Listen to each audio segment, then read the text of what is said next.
The motor is back. And so's Uncle Johnny. Hey. Hey. All right, let's get into this.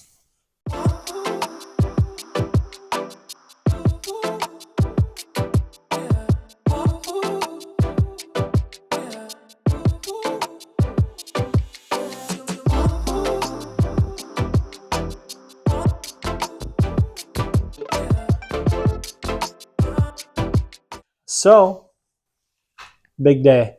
I finally made it down to Illinois, and we finally have the motor back, which I'm super excited because that's how everything can begin. So, you're going to see me peel this plastic off. We've carefully waited, and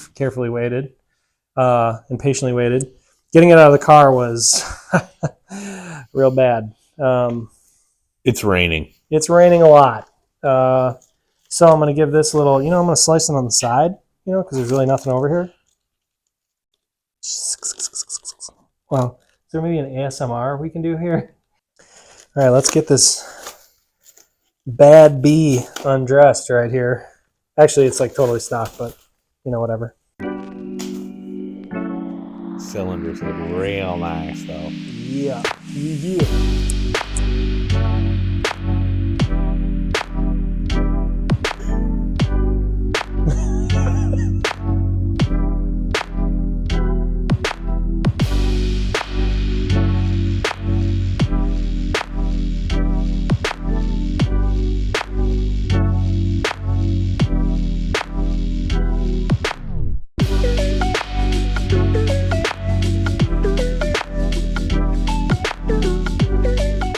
So what happened here? Like I said in the video explaining kind of what was going to happen, I wanted to stay true to the NA motor and turboing it.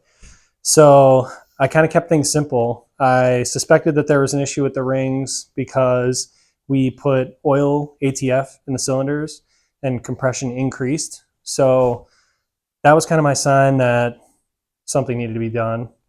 Then I ended up getting in contact with somebody from Marketplace, of all places. And I tried to buy a block off of him that was rebuilt. Come to find out, he rebuilds these. So he was like, as long as the cylinders measure out, we might be able to use your block and keep the pistons, change the rings, do bearings. So I have stock pistons, rods, new bearings, and new rings. So that's basically it. The block was decked, honed, cleaned. I had him pull the freeze plugs out because I just wanted to replace those while I was here. And yeah, so this is just how I got it back directly from him.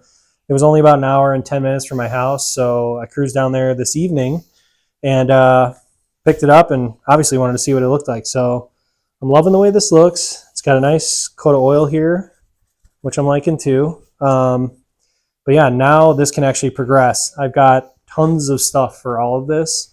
The one thing that I need to figure out is my oil cooler and sandwich plate setup.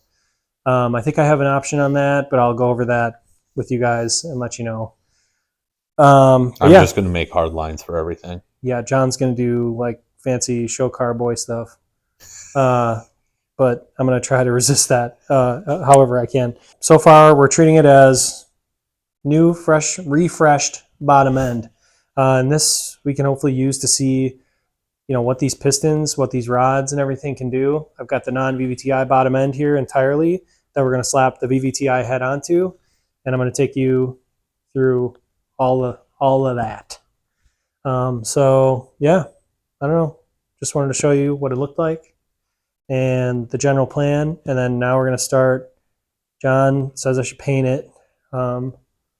So he's going to paint it. And we're going to start assembling it from there. So now that I've got the motor back, we're going to be able to actually start slapping all the parts on. And I'm super excited for it. We got totally annihilated by the rain. And man, unloading that with Uncle Johnny was trying times for sure. Of course, it had to have like an epic downpour at the exact moment we were trying to pull it out. But I know I broke down earlier in this video everything about the block and what I've done. In the description of this video, I'll put all the parts that I used for the rebuild.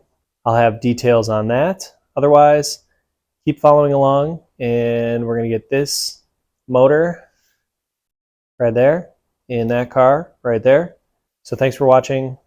Make sure to follow along, and we'll see you for the next one.